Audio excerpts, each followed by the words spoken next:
નમસ્કાર, આપ જોઈ રહ્યા છો જીએસટીવી। હું છું કૃષ્ણા। સમાચારોની શરૂઆત કરીએ તો વડોદરામાં ચોમાસા વગર જળબંબાકારની સ્થિતિ જોવા મળી રહી છે। શહેરના પાણીગેટ વિસ્તારમાં પાણીની મુખ્ય લાઇન તૂટી ગઈ છે, જેના લીધે ગૌરવ સોસાયટીમાં ઘરોમાં પાણી ફરી વળ્યા। પાણી ફરી વળતા જીબી પાસેનો વિસ્તાર પાણીથી છલોછલ થઈ ગયો છે। સ્થાનિકો ઘરોમાં ભરાયેલા પાણી ઉલેચવા મજબૂર બન્યા હતા, તો ગૌરવ સોસાયટીમાં ઘરોમાં પાણી ફરી વળ્યા છે। વડોદરામાં ચોમાસા વગર પણ પાણીની નદીઓ વહી રહી છે। જીબી પાસેનો વિસ્તાર પાણીથી છલોછલ થયો છે। લોકોના ઘરોમાં પણ પાણી ઘૂસ્યા છે। પાણીની રેલમછેલથી વાહન વ્યવહાર પણ ખોરવાયો। આપ જોઈ રહ્યા છો કે જાણે નદીનું પાણી વહેતું હોય તેવી રીતનું પાણી અહીં જોવા મળી રહ્યું છે। વડોદરામાં વગર ચોમાસે જળબંબાકારની સ્થિતિ જોવાઈ રહી છે।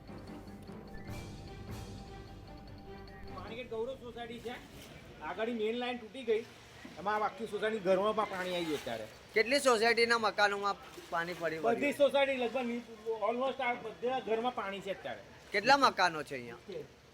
70 મકાન છે। તમે સરકારને રજૂઆત શું કરવા માંગો છો?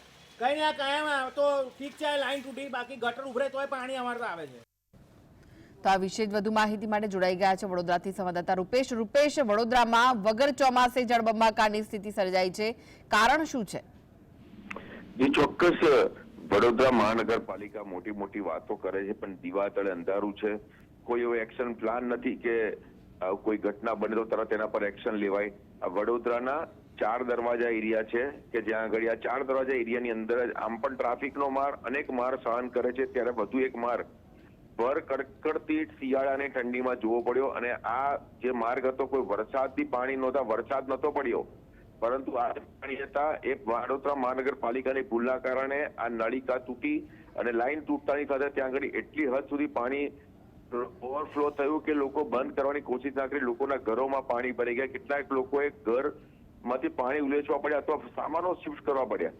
આ પ્રકારની સ્થિતિનું નિર્માણ થયું। લોકો કંટાળી ગયા, લોકો નારાજ છે વડોદરા મહાનગરપાલિકાથી કે આ રીતે પાણીનો બગાડ, એક તરફ પાણી પૂરતા પ્રેશરથી નથી મળતું, ત્યારે આ રીતે પાણીનો બગાડ થયો અને લોકોને ભારે મુશ્કેલીઓનો, તંત્રના વાકે મુશ્કેલીઓનો સામનો કરવો પડ્યો। જી રૂપેશ, હાલમાં શું પરિસ્થિતિ છે? શું હજુ પણ પાણી ભરાયેલું છે? જી, પાણી તો હજી ભરેલું છે, પણ જે કંટ્રોલ કરવાનો કંટ્રોલ કરી દીધો છે। જે પાણીનો જે નલિકા તૂટી હતી, જે ભંગાણ સર્જાયું, પણ જયારે આ ભંગાણ સર્જાયું ત્યારે લોકો જોતા રહ્યા। વડોદરા મહાનગરપાલિકાએ પણ સ્થાનિકોનો આક્ષેપ છે કે વડોદરા મહાનગરપાલિકાને કીધું તેમ છતાં પણ આવ્યા નહીં, અને દરેક વસ્તુ જે કોન્ટ્રાક્ટ પદ્ધતિથી ચાલે છે એને કારણે જ આ ઘોર ખોદાઈ રહી છે। કારણ કે મોટે ભાગની વાતો કોન્ટ્રાક્ટરો પર જ ચાલતી હોય છે, કોન્ટ્રાક્ટ જ અપાઈ જાય છે દરેક વસ્તુના। આ કોન્ટ્રાક્ટ અપાય છે, પાલિકા પાસે પોતાનો સ્ટાફ નથી, દરેક વસ્તુના કોન્ટ્રાક્ટ। આજે જે કોન્ટ્રાક્ટરે કામ કર્યું હોય ત્યારે એ કામ બીજો કોન્ટ્રાક્ટર કરતો હોય, એટલે એને ખબર જ ના હોય કે કઈ લાઈનમાં શું ફોલ્ટ છે, અને આ કશું સોલ્યુશન ના આવ્યું, અને કારણે વડોદરા શહેરનું આ જે ગૌરવ સોસાયટી પાણીગેટનો વિસ્તાર પાણીમાં તરબોળ થઈ ગયો। જી જી જી, આભાર રૂપેશ માહિતી આપવા માટે।